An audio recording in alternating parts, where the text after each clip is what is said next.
Hey, and welcome to Matt and Jess TV. I am Matt Roast. And I'm Jessica Bun Bun. This is our Severance Season 2, Episode 1 reaction and review. Like all of you out there, we have been so eager to get back to work, which is a phrase that was never said before Severance, and yet here we are. Yeah, I mean, this show was just outstanding. The first season was so good and so surprising and left on such a huge cliffhanger for years. So, Yeah. I mean, it's so exciting to actually get back to the show and with a premiere that is so solid. I was admittedly terrified going into this premiere just because I think any show being off the air for as long as Severance has been off the air, which effectively has been like 3 years, it's a mistake. And I know that the strikes were happening and there's a lot of different reasons why. It's very risky to have a show that's basically requiring you to rewatch it before you watch the next season because it has been so long. But I think this premiere did live up to expectations. Do I think it's as incredible and mind-blowing as the season 1 finale, which is, I think, one of the better episodes of the last 10 years? I mean, no, it doesn't get to that level, but very few episodes really do, right? Yeah, I mean, I'm not expecting it to be as good as the finale of the first season, but it lived up to my expectations. I mean, I felt, it was thrilling watching Mark running through the corridors. It was completely heartbreaking, everything with Irv and where he's just basically like, I don't want to live in a world without Bert. Like, No. this show really gives me everything. There's mystery, there's a little bit of action, there's heartbreak, really emotional stories. This show is just so good. And there's one central question that I think everybody is probably clamoring about based on the final 10 seconds of this episode that you may have rewound and paused a million times like we did. What is going on with Gemma, aka Miss Casey? What are they doing with her? I watched those final 7 seconds an unhealthy amount of times. Yeah. Watching Yeah. it, pausing it, watching it, pausing it. And I have a theory of what is going on. Okay, well, we're going to get into that and a whole lot more from the Severance premiere. But before we do, hit that subscribe button now because we are going to be here throughout all of Severance Season 2 talking about various theories, reviewing the episodes. This is going to be a really great time. Think of these videos as your own sort of musical dance experience, minus, of course, the music. We do not have any jazz going on, but we really appreciate it if you hit that subscribe button. Absolutely. And we're just finishing up Silo here. We have Dexter that's on the go right now. We have White Lotus coming up, Yellow Jackets. There's all kinds of great stuff going on here at the channel. Okay, tinfoil hats on nice and early, everybody. Yeah. Let's talk about Gemma, aka Miss Casey, and what is actually going on here, or at least what I think could be going on here. Okay. So Mark learned last season that Miss Casey is his wife, and what Mark does know in his outie world, and now a little more in his innie world too, is that his wife died in a car accident, and that's what the family knows. So this is what my theory is that they said that Lumen has their hands in all these pies, and they do. And I think that they do in the medical world as well. So what I think is happening here is that Gemma did get into a car accident. They did tell the family that she didn't make it. Yeah. So they were then sent into whatever spiral was going to happen. I think that Lumen was watching them, much like if you're like, oh man, I feel like I'm in the market for a new mattress. What do you think? And then all of a sudden you're getting fed all these ads on everything about, hey, check out this mattress. Look at this mattress. And you're just like, how do they know? Because they're always watching. So I feel like that's what happened, that Gemma got into this accident. She was still alive. They were told that she had passed away. And then they started feeding ads to Mark. And then Mark was like, okay, you know what? I'm going to do this. So they got him voluntarily. When it comes to Gemma, I think that she is still alive, but I think that she lost her memory and she doesn't know that she's Gemma. And what's happened is that Lumen has taken her and that she's permanently severed. I think she lives in the severed world. I don't think she has an outie anymore. And she is just in the severed world entirely because she doesn't know who she is anymore. They can make her anybody that they wish. She is the only person that's in there that we know of right now that is not going by their actual name. She is Miss Casey. She is not Gemma. And when we saw at the end of this, a sort of computer screen of her waking up, kind of, we know that she was kind of put to sleep last season. So I feel like even though she's severed permanently and in this innie world, that when they weren't able to really use her anymore for whatever reason they want, they can put her to sleep. They put her into some sort of a coma or whatever until it's time to wake her up as anybody else that they feel like, because she doesn't know who she is. We saw that final computer screen. They're monitoring her heart, her temperature. It's like she's hooked up to some sort of machine that's keeping her asleep or keeping her alive, something along those lines. And Mark, unknowingly, who is there to try to save Gemma, is putting all these numbers in this little compartments, and it's waking her up to be somebody else and then moved somewhere else. Okay, I'm gonna try to. It's so sad. I'm gonna try to either one, stop crying, or two, put my jaw off the ground. Okay, there's so much to get into here. Let's just start with the idea that, as someone who did recently purchase a new mattress and I've been having lower back pain, I've lost 7 pounds. Thank you very much. But as somebody who, once again, no greater motivator to lose weight than you have to because your back's going to keep hurting. But anyway, very relatable analogy. But beyond all of that, I think there's just a lot of things you brought up there that are pretty accurate to the experience that we're seeing starting on the show. Because, okay, Gemma herself, it's pretty clear that she's not ever leaving Lumen, because if she was, there's a risk that Mark or anyone who ever knew her would see her. And so this is a very powerful company. They're not going to allow somebody like her to go out there if they have a very specific purpose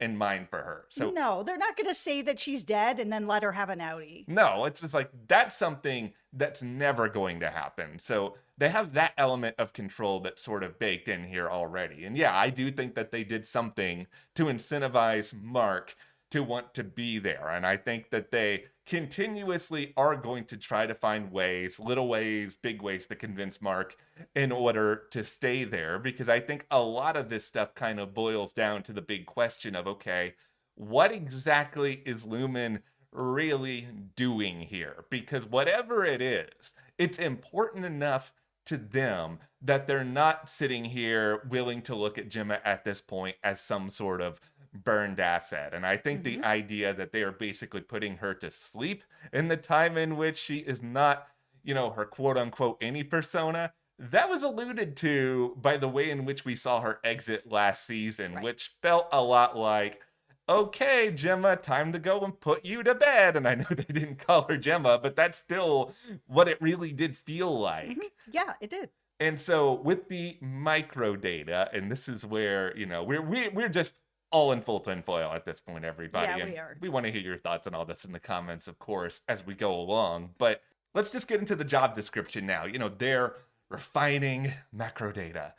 That is the most vague and infuriating description known to mankind. And the only reason why I think all of us as viewers can buy it is because we have all heard of these stupid jobs in real life. That's descriptions are so vague and you don't really question what you're doing. And so these innies aren't really questioning what they're doing when effectively, and you kind of alluded to this, they're reprogramming Miss Casey or Gemma to perhaps be somebody else, where they're dropping all of these different scary numbers away. And I kind of think that these numbers are all various personality identifiers, and that maybe they haven't just been doing this with Gemma, maybe they've been doing this with other people as well over time, and that is kind of a big factor in what their job actually is. Because if some of you have taken personality tests like Myers-Briggs and these sort of deals, they're all of these like little personality identifiers. And yeah, these tests can be really annoying because you're kind of like, how dare you, sheet of paper, tell me what I am and what I'm not? But that is a part of what this world is at this point. So it would not surprise me, and it would amplify the heartbreak, is that these people are basically tasked in this huge company with sort of creating new shells for Lumen to control. Yeah, and that's what really makes it heartbreaking for me, because it does feel like Mark and the group are reprogramming her to be somebody else. They've said that there are multiple locations. I don't know why they would allow her to then stay at this location. Yeah. So it feels like she's probably going to be put somewhere else. And I definitely don't think she is the only person that they have. I feel like they probably have thousands of people, tens of thousands of people that are in Gemma's position, where they have been possibly permanently severed without their permission. They don't know what's going on, which makes it very dark. This is a very dark show, so it's not out of the realm of possibility that they're doing this to people that haven't given permission and don't know that it's happening. And it's a chain reaction for them. Like I said, the idea of like, okay, we've got Gemma. Okay, we'll tell the family that she's died. How many of these family members can we then advertise to and pull in? It's like a 2-for-1 or a 5-for-1 kind of thing. We get one, maybe we get 3 people that can't handle it anymore, and they all sign up for the program. Let's get darker, everyone, as though this video is not careening in that direction already, because all of this is boiling down to just one really big question here, which is, what is Lumen actually doing? Because if you were a innocent company who is trying to make the world better, and you know those commercials where you see like the end of it and we're like, we're here to help you, and there's like an eagle and sell you a reverse mortgage. Yeah, I have another joke I was almost about to make there, but I'm not. I am steering clear. I'm not putting on a fake mustache. Okay, we are just going to continue with Lumen is up to something really, really bad. Like really bad, to the extent that they have to basically control people in order to get them to do their jobs. I think this show is probably doing some sort of commentary on how companies basically think at this point that they are bigger than governments and that they can take over in a way. And I think the work that they're all doing, whether it's creating new workers or changing their personalities or building something, I think they're basically building something. I don't want to say to take over the world, but I think control the world, because we live in this sort of society now too, where technology is sort of the new field in which everybody's going at each other. And I think that this company is basically doing all this so that effectively they can control everything, and that maybe they can control it without everything getting too chaotic. But I think the larger purpose here is very, very sinister. Yeah, the fact that nobody really knows what they're doing at this job, and they're in people who decide that they're going to get severed and come in here, besides Helly, of course, are doing this because something is missing from their lives. They want to have some sort of an escape. They don't care what they do for a job, as long as they can sort of turn their brain off for a while and they're getting something out of it where they have a little bit of relief from the darkness of their lives. They don't really care what they're doing. And the fact that they don't care what they're doing means that they could be doing anything, right? Like reprogramming a person to be somebody else without their permission. Like, it's really dark stuff that they're doing, but because they're, targeting people who are in their feelings, in their grief, in despair, they're able to manipulate them to do anything, have this job where it's like, oh, you're macro data, whatever. Okay, cool. I'm moving numbers around. It doesn't really mean anything, when really it means everything. And all of this is warped further by ... Kier. We have all seen enough documentaries on Netflix to know that what happens when you establish this sort of figure whose teachings you must follow, of course, Kier is going to look at very vulnerable people for all the reasons that you've outlined, who are going to be coming in being very susceptible to Kier's quote unquote teaching. So you've given them a job, you've given them a Mm-hmm. person, a Mm-hmm. figure that they should follow. I feel like Lumen, and even within this episode that we're going to break down further, they think that they have kind of thought through every single situation, safeguard, guardrail, whatever you want to call it, so that they're always a step ahead of the innies. Is that really the case, though? Yeah, it feels like there's a bit of a battle going on between Lumen and Kier and what's going on. Like, even when we finally saw everybody get back together again and they go to this new floor, the first thing that they come out to is this horrifying painting Yeah. of like these four heads and this guy standing over them with this sword with like a little plaque that's like, we'll pardon anything. Kier will pardon anything. Don't worry, we got you. Even the traitors, we got you, sort of thing. And it's just like, what is this? What is this? It's so weird. So they end up getting taken to this room where they're fed a whole bunch more Lumen information, where they're just like, okay, we know we're in trouble. You guys went out into the world as your innies. You told everybody what's going on. You guys are innie famous now, and we have to do damage control. So this is what we're gonna put out. We're gonna give you guys some new benefits, pineapple bobbing, all kinds of other nonsense they don't care about. Dylan's being told that he could actually have family members come and see him in private, stuff like that, which it's, could be something, but at the same time, the motivation is not, oh, cool, there's new candy in the machine. Lumen knows what the motivation is to get them to stay, but they need them to stay, or the videos that they're showing them, or the advertisements that they're putting out there to try to cover up what happened, to be like, look, these four that were unhappy with the work environment, they were right to speak up, and we hear them. Lumen is listening. Don't worry, we got you. Here's some pineapple and candies, and now they're happy, and they're still working here, that they're willing to do anything to keep them there, including giving them this sort of false hope that, maybe Mark can find Gemma, and Helly's willing to help him do that. Irv wants to figure out about the door, and Dylan is there like as his friend. Yeah, man, we're going to do this together. It doesn't matter what the motivation is. The fact that they were like, oh, we're taking all the cameras out, all the microphones, whatever, there was part of me that really believed it. And the reason I believed it is because they have them in a place now that they actually can't get any of that information. They have them in a space where they've moved Gemma out. They've probably, they blocked off her office. You can't even get in there anymore. They've probably blocked off the elevator. There's just nothing for them to get except paper and pens.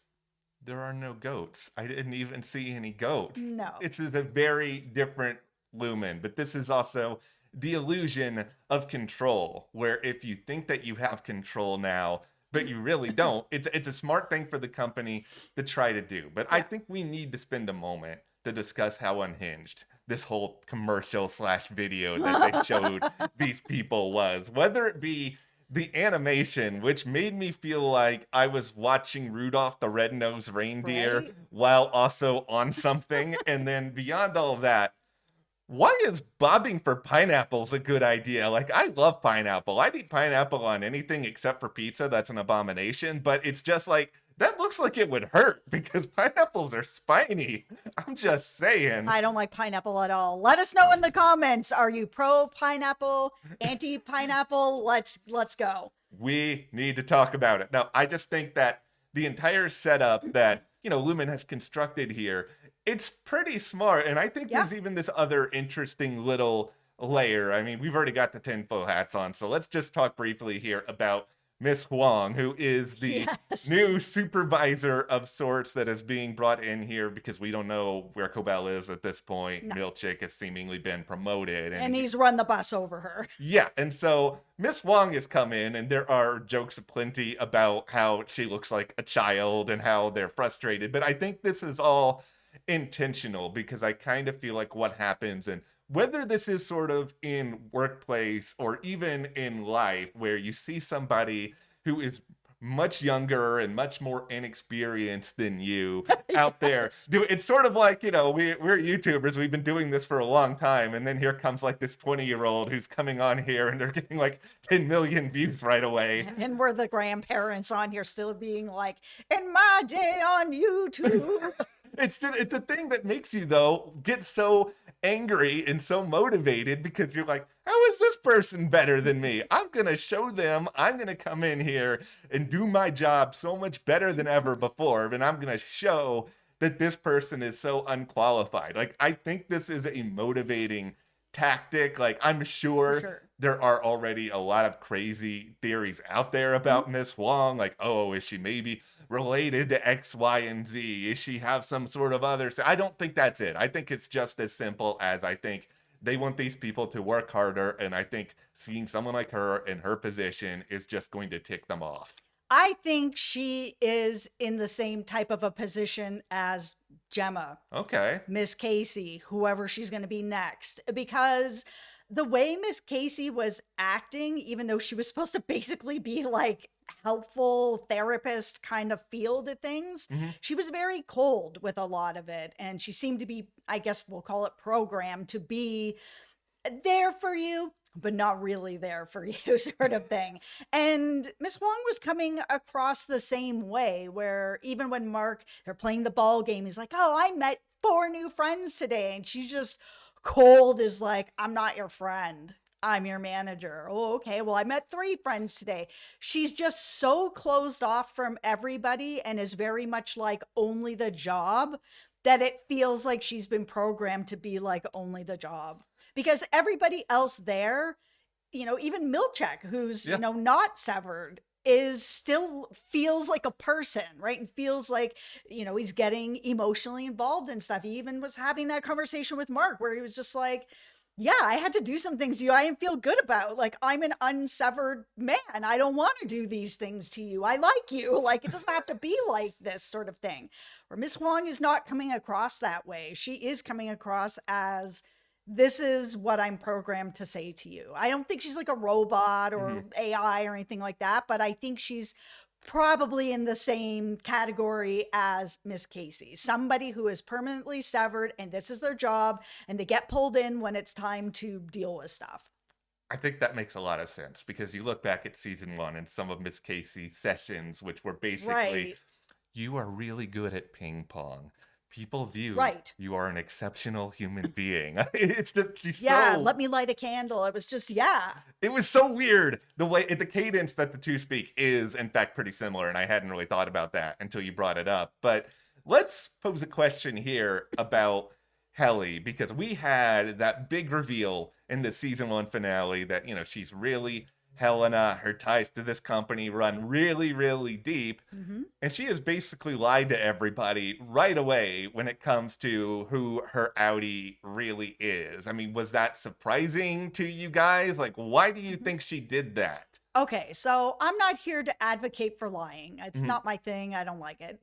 And I don't even like watching it on shows unless it makes sense for the character. I am not surprised that she lied about this because I feel like if she came back in and told the truth, that either there's going to be resentment towards her, whether or not her innie is doing this or not, or they're just going to not trust her to be like, okay, well, is this Helly back or is this Helena in here trying to convince us to do that? She was just going to lose all trust and Helly wants to help.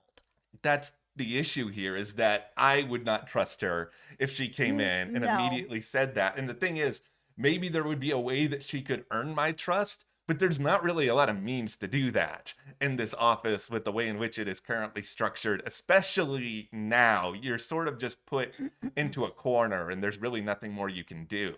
Yeah, and it was still, she is still trying to help, where she did tell Mark, like, our outies are not necessarily what our innies are. We're not exactly the same, even though Mark feels that he was pretty similar.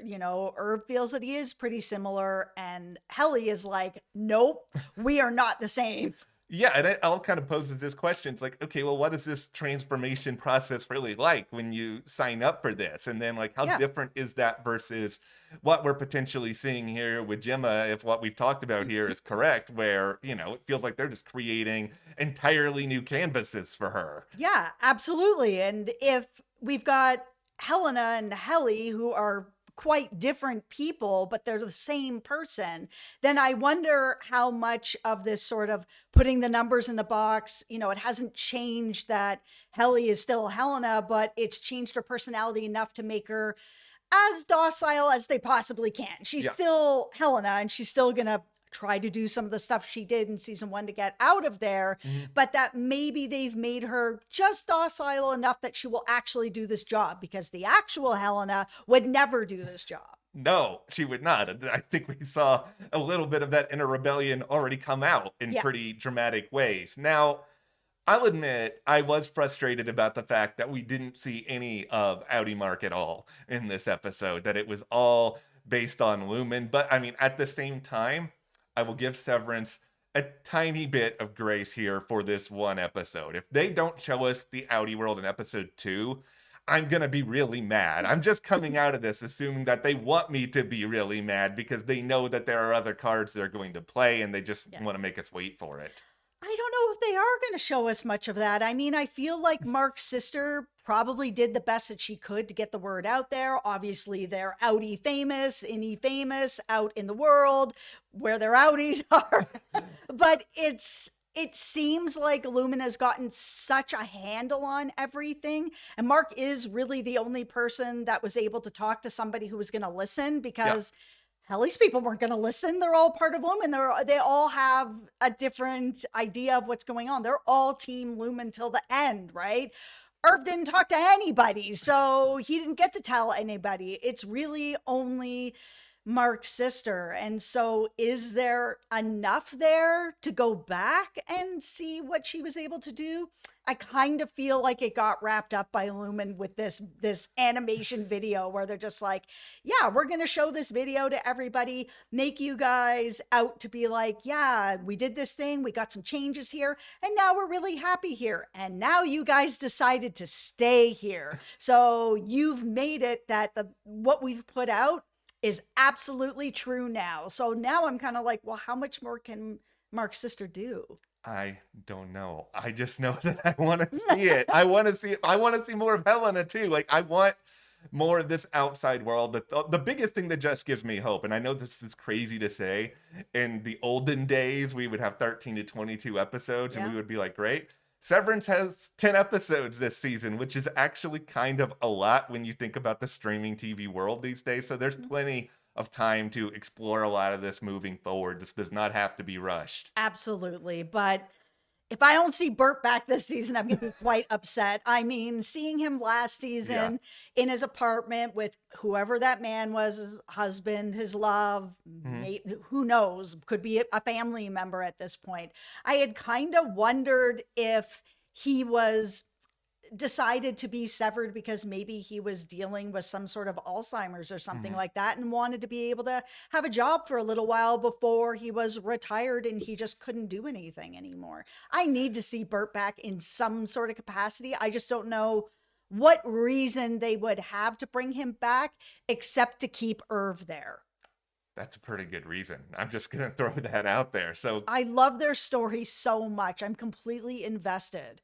Christopher Walken, please do it for us. I know you're a legend. I know you don't have to do this show, but still. Now, that hug with Dylan and Irv like broke me when he was just saying, if Bert's not here and Bert's not in the outside world either, then I'm not part of any of this. I was just like, oh my God, Dylan giving him that hug. It was just so beautifully acted. I just think that the acting was great, and showrunner Dan Erickson and Ben Stiller, like, they've done a really good job of sort of building on what they did in season 1, raising some new questions, still making the world feel as believable as it's ever going to be. And I'll stand on this soapbox now.